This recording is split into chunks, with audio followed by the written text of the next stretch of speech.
Hello again, everyone, and welcome to another edition of Silver Bullion Television, SBTV. I'm your host, Patrick Vieira.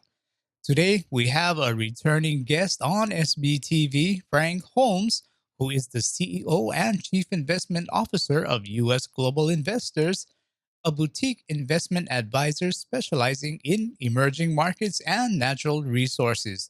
And we are delighted to have him here again today as our guest. Good day, Frank, and welcome to SBTV. How are you doing? I'm great, and Happy New Year to you and all your subscribers. Happy New Year to you as well, Frank, and same. Happy New Year to all your listeners and followers. Um, I guess since we're on the topic of New Year, what resolutions have you made for yourself? What resolutions have I made for myself? Make sure I don't forget to meditate and make sure I maintain I have to get up to 64 push ups a day Hey, because I'm turning 64 in the month of February. So I have to make sure my energy is robust. okay. Well, you look pretty sharp for 64, and we'll go ahead and wish you a happy birthday. I From your lips to God's ears, thank you. thank you also, Frank. I had to make a resolution too, since I'm always on the talking end here. I made a resolution that I will get straight to the point, no matter how long it takes. So, um, let's talk a little bit about gold. Last time we chatted, you spoke about millennials and how there's a lot that we can learn from them. For us, there's a lot that we could also teach our children and grandchildren as well. For you, do you talk to your grandkids about gold, and what do you tell them? Well, the biggest thing is with all human beings that when they hold a silver coin in their hand, it has this tangibility to it that a Bitcoin doesn't, or Ethereum, or any other coin. So I'm a big believer that they should be give a silver coin for every birthday, for anniversaries, for Christmas, for Hanukkah, Chinese New Year. You just make sure you're always giving out those silver coins because people keep them. And there's something in a crisis mode, you can always use them. When we had in San Juan, you had the horrible, horrific hurricane hits. What do people have? Only US dollars worked. Bitcoin didn't work because there's no electricity. Silver coins worked. US dollars, gold worked. So it's always important to keep that. Okay, were you a bit disappointed with gold's performance last year, 2018? Absolutely not. I mean, let's take a look at what took place globally. Gold is money, and gold is the fourth most liquid asset class in the world. And last year we had unprecedented rise in U.S. Interest rates, real interest rates above the inflationary rate. And when you compare that to the Japanese yen, which was 2 basis points and 10 basis points for 10-year money, not 300 basis points. And you compare it to the German, the EU currency, that their 10-year bonds were 50 basis points below the inflationary rate. Whenever you have such a difference, the dollar usually would be substantially higher, gold significantly lower, but it didn't happen. Gold was resilient. So it sets the tone that in a blink of an eye, that interest rates peak here and or start to fall in the next 6 months, gold would be in a blink of an eye $1,500. Yeah, I was just going to ask you what's your outlook for 2019, being that it looks like we're going to see a slowdown with the interest rates.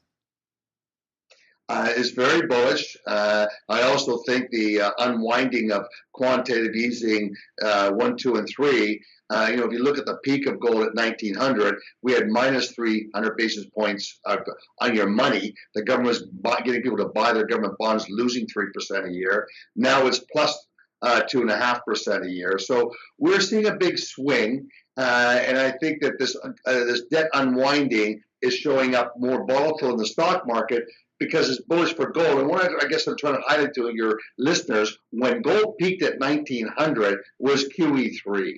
And that all of a sudden started to put pressure on gold.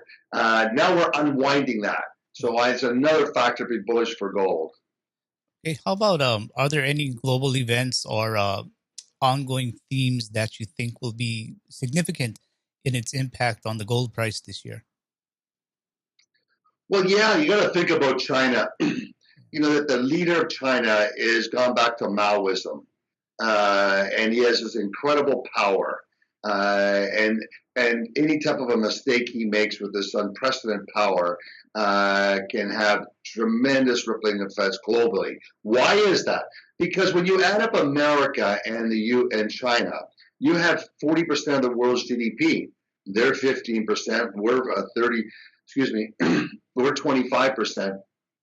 And when you look at population wise, compared to China and India, they're 40% of the world's population. So they're very big mega factors that is a rift between China and India can have a big impact. We have seen that trade wars have a significant impact on Purchasing Manufacturers Index, which is a real precursor to commodity demand in China. We've seen it fall from the high 50s below 50 and pull down the rest of the global GDPs going forward. So that's the real instrumental part. But what's really important for your listeners is that we have peak gold.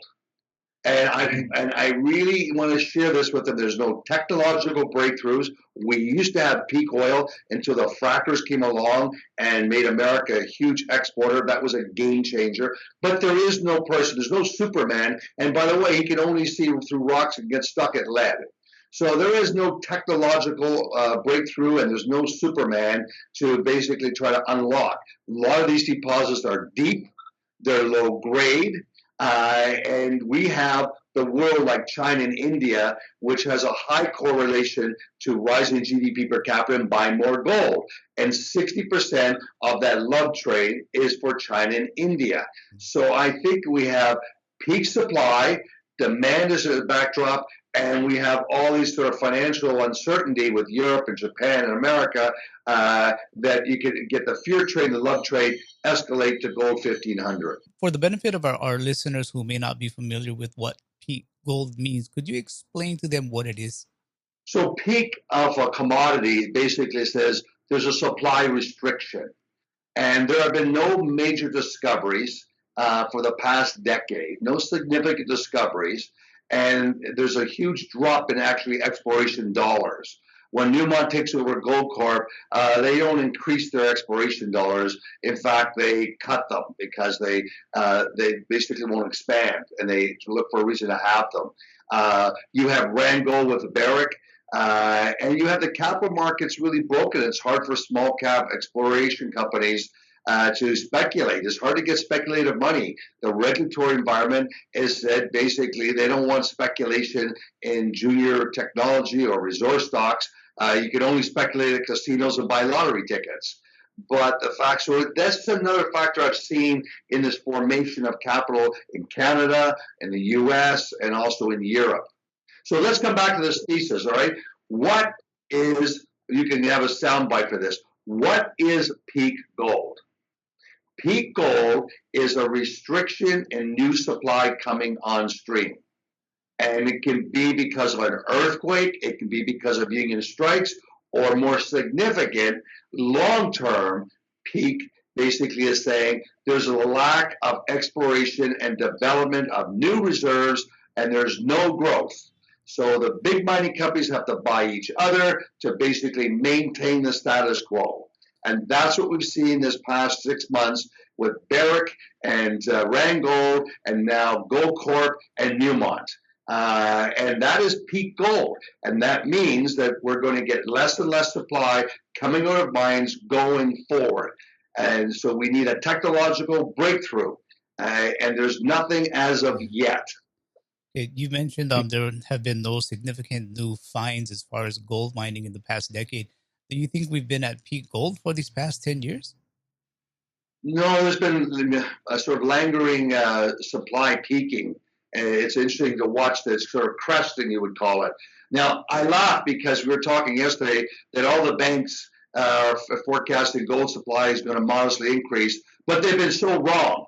There were studies done by CIBC that showed that anytime a gold mining stock is saying they're going to grow the production by 12%, it's usually -3%. And CIBC has a forecast that the gold supply is going to increase by 3%. That means most likely it's going to drop by 10%. So I don't see any major supply. China, which became the largest gold producer in the world, its production is dropping also. What would you say to the mining analysts who refute peak gold? They point to the year-on-year increase of world gold production and that peak gold may be confined to the production levels of the six major gold miners, but not representative on the entire mining industry. I'd rather take a look at not their forward-looking forecasts. Take a look at the past, and you can see it's peaked and declining. Okay, and they could be wrong, just like the banks, as you mentioned. We got to remember that they're trying to promote that there's growth, and they're trying to promote their deal making, etc. And these are the best stocks, but really, gold is going to rally and take those stocks up because of supply restrictions and no supply growth. But the world continues to have babies. There's over 7 billion people, and 40% of the world, Chindia, has an affection for gold and silver. And it's well demonstrated. So this is the year of the pig. So there's going to be lots of little silver pigs and gold pigs in all the windows in Asia. And just to recognize, we don't see that here. We don't have that sort of cultural affinity that you give gifts. If you were born in the year of the pig, which is they have 12 different animals to relate to their cycle, that 12-year cycle, and you were born in the year of the pig, and this is your birthday this year, your grandparents, etc., they're going to buy you a gold pig. And if they're rich, they're going to buy you a big one. And if they're poor, they're going to buy you a little one. But they're going to buy you one because they love you. There you go. Yeah, my wife, she happens to be year of the pig, and gotta say, it's the only time I can call her a pig. Otherwise, we'll be in trouble. Yeah, you mentioned the Newmont-Goldcorp merger. How do you think this merger will impact the gold market moving forward? Well, I think that the process, if you're a junior explorer looking to partner with a major, partner with Newmont is very difficult. It's a very long process. Partnering with Goldcorp, many of the junior mining companies could go do deals. So I think that's another sort of impediment to raising capital. And I don't think it's good for Canada, which is still the largest fundraising country in the world for mining. From senior to junior. And we've seen these two mega trades basically take money and intellectual capital out of Canada. So I'm not really bullish from that end, but I am bullish the fact that it makes it more difficult to find gold. And those that come up with artificial intelligence, those that come up with machine learning, they're the ones that are going to be the game changers in this marketplace. Do you think this year the stock markets, they're overdue for a correction in 2019? Yes, and I think the big part is to recognize this is sort of the peak in corporate tax benefits, the lower corporate taxes in America, the big increased benefits. So the March quarter will be that change that'll take place. But I think what's really important is the trade war. When 40% of the world's global trade is between two countries, and it's a simple battle. You know, it really is simple. China's gotten away with tremendous tariff benefits. It's easy access to a $14 trillion American economy and consuming economy, and they put up all these tariffs for American corporations selling into theirs, which is a much smaller consuming nation. So I think the administration has a power to create change here. And I think it's going to take place by April because right now the Chinese are flooding their system like they did in 2008 with cheap money. But what's happened, and it's happened everywhere in the world, it just takes more and more money to move the dial economically. $1 injection used to create a $1 move. Then it was $2 to get a $1 move. Now in China, they have to basically put debt funding of $3 to get a dollar of economic output. What's dangerous for me, for Xi, is not, more important for me is economics. And the fact that he's now allowing bloated government companies in China before they were basically thrown out to free markets and they were reorganized, etc. He's allowing cheap money to go to them to keep them afloat. That's a difficult path. But on the other hand, he follows Ray Dalio, a big gold bug. And their pensions, etc., have money with them. So I think that we don't have many presidents or prime ministers around the world following Ray Dalio's advice, who's the biggest hedge fund in the world with over $150 billion. but they do. So that's more the positive part when you look at just economics, not their political agenda. Okay. But so overall, but would you say that China needs the US more, or does the US need China more? China needs us. China needs us. That's why we have all these issues of them trying to steal our technology. That's why we have issues with them. We block them from buying energy companies so they can take our fracking technology. They've been on a Pac-Man to try to get everything they can out of the U.S., and the U.S. is just not going to tolerate it anymore.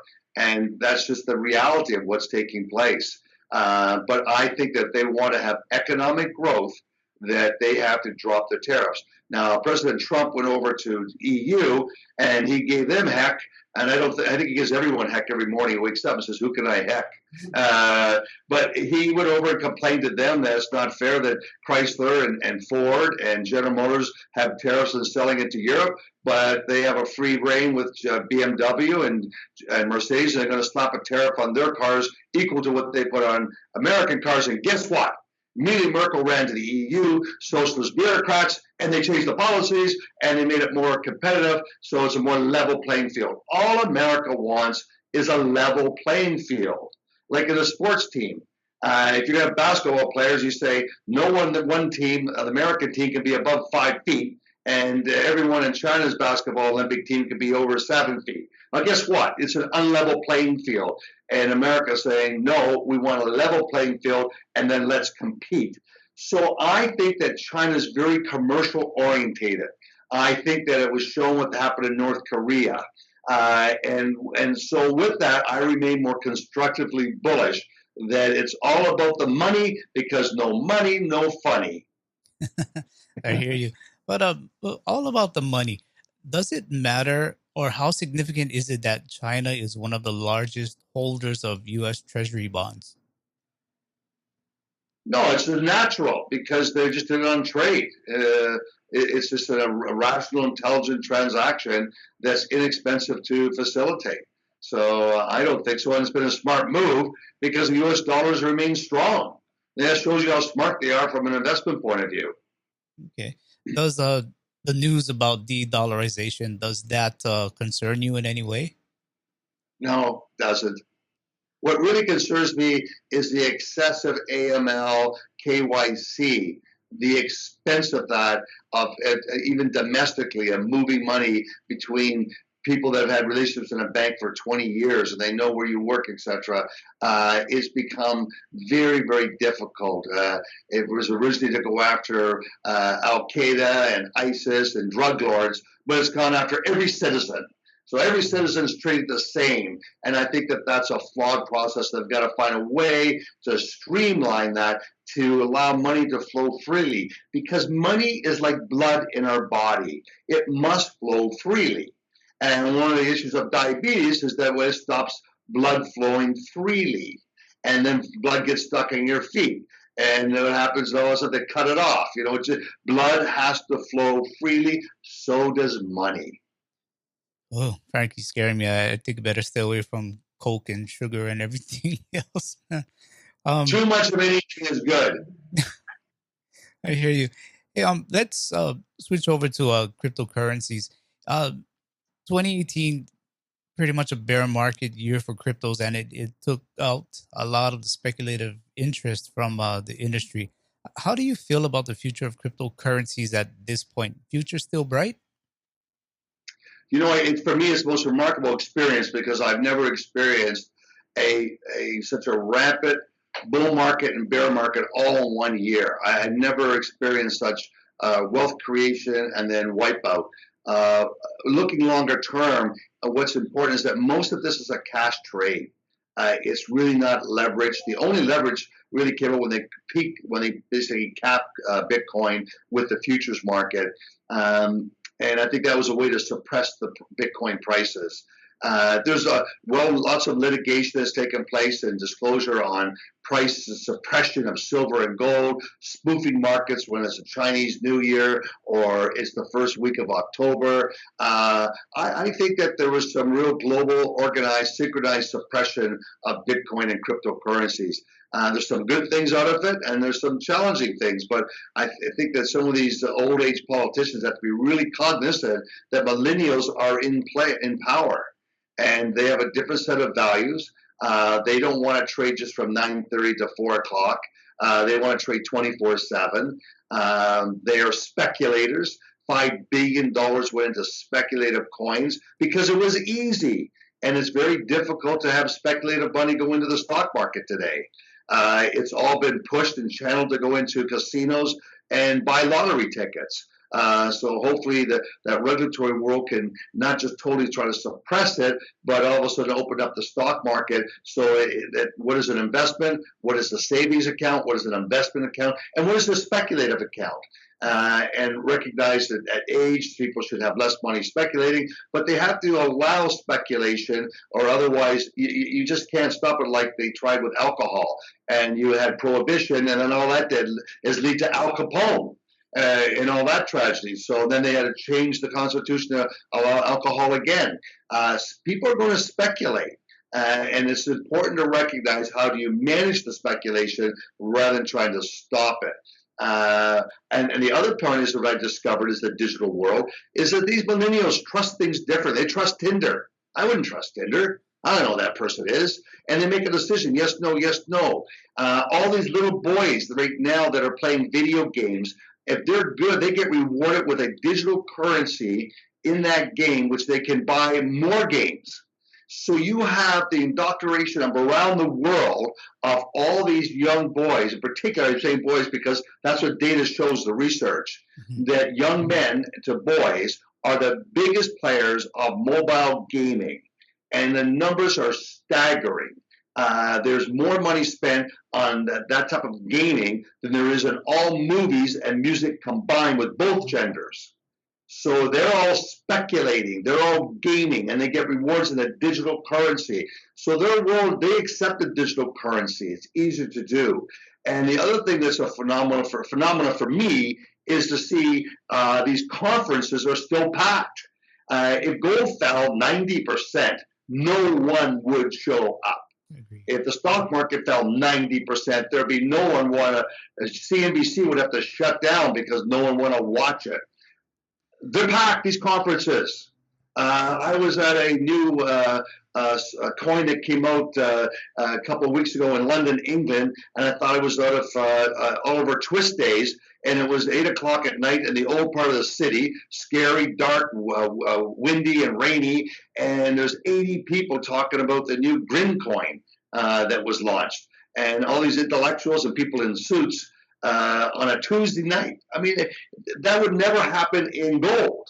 You're not going to get 80 people talking about this or silver on a Tuesday night at 8 o'clock at night. I remain bullish long term. Short term, I don't know how long. I believe that it's a coordinated G20 finance ministers and the Bank of International Settlements that's ganged up on this with a very strong strategy. But I do think there's lots of punks in the business. I think there's lots of rogues in the business. And I think that we need some regulatory rulemaking. We need referees to set some guidelines and clean up what I witnessed on going to these conferences. A lot of times I was just, maybe I'm too conservative, but I was uncomfortable being with them and excuse me. So I say to you, share with your readers, etc. The crypto world's not going away. How it's going to evolve is going to just be intellectual capital morphing with all these young brains. You are the chairman of HIVE Blockchain Technologies, which is a cryptocurrency mining company with facilities in Iceland and Sweden. But gotta ask, how has the bear market impacted HIVE Blockchain? Oh, like everyone, it's been horrific. I have to renegotiate agreements, partner with Genesis, and they're going through their own challenges. But it makes you more lean and mean. It makes you more focused. So I think that that's a good part. And what's really, I'm proud of Hive. I'm proud because it basically has now 30,000 active shareholders. It is the premier trader, and it has become a supplement. It has become like a vitamin supplement. It's a derivative of Bitcoin Ethereum. It trades 92 to 94% of the time with the daily direction of Bitcoin Ethereum. So if they're up 5%, we're up 5 to 8%. Vice versa, down 5, we're down 5. And so it has become, for people that do not want to go to Coinbase to open an account or trade an exchange, etc., they're using Hive as a proxy to play that digital currency world. And that is the most beneficial part. And we're looking at acquisitions. We're still trying to grow. And we've announced some growth, renegotiated stuff in Norway. So we're very busy and active in what we're doing. Yeah, I would imagine there would be miners that perhaps dropped off the scene, and that opens up the door for Hive to grab more of the market share in mining. Yeah, and what I noticed when I was in London, England, this think tank intellectual launching of the Grin coin, is they've created this coin so the Chinese can't create an ASIC chip to destroy it. There's a real thought process around the world that China has destroyed Bitcoin, and there was some conspiracy thinking that the Chinese were using it as a weapon, a financial weapon, to get Americans to buy all the Bitcoin what they were mining and try to hurt people. I couldn't believe I heard this narrative, but I have heard it, and the fact that the Chinese said they're cracking down is impossible, and we really look at the data points because the hash rate continued to climb. And so only so much would come out of Eastern Europe and Russia. The bulk of it was coming out of China, and that's where the real bad energy is. That's where it's coal energy, and where I'm told, and I can't validate it, but just this sort of third-party conspiracy thinking is that you can pay off officials in China that allow you to get that cheap electricity with Bitcoin. And they basically destroyed that ecosystem. Now there's some shutdowns, lower prices. The ASIC chip has collapsed in price. A year ago it was $2,000, and now it's $400. And so the manufacturing and all that stuff. So I think that's probably a positive part to complement what you just said about that the cleansing that's taking place in the industry. Yeah, I would imagine that's going to be a natural byproduct of all of this. How about, you mentioned the chips? How about the graphics cards? Are they getting any better in price? Well, yeah, they've come down. Oh, yeah, they've fallen more than 50%. But what's more important and bullish about the graphics card, there's other uses for it. And we have different higher grade cards that are being used for new technology for mining, like the new Grin coin. And this growth in AI is phenomenal. And the growth in Microsoft Cloud and Amazon Cloud and other cloud companies, they all need data centers. And if you're going to do AI, you need graphics cards. So I remain very bullish on data centers. If you talk outside of our space, like Digital Realty as a public company, it's a REIT, nice dividend. I mean, incredible growth, and they're just capturing this whole digital growth around the world. Okay. Frank, I think you got a lot of people on the edge of their seats right now listening to all of these topics bouncing back between gold and crypto. You got to let our listeners know, how can they read more about your writings online?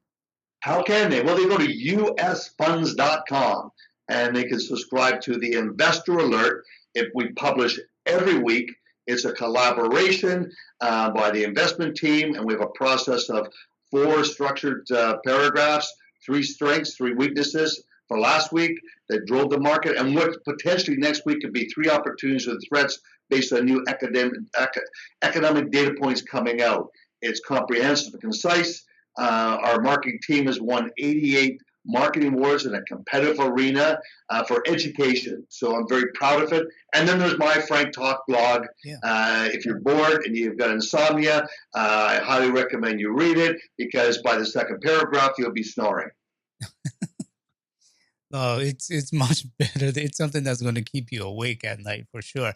But Frank, we do appreciate you taking time to speak with us. Is there anything else you'd like listeners to know?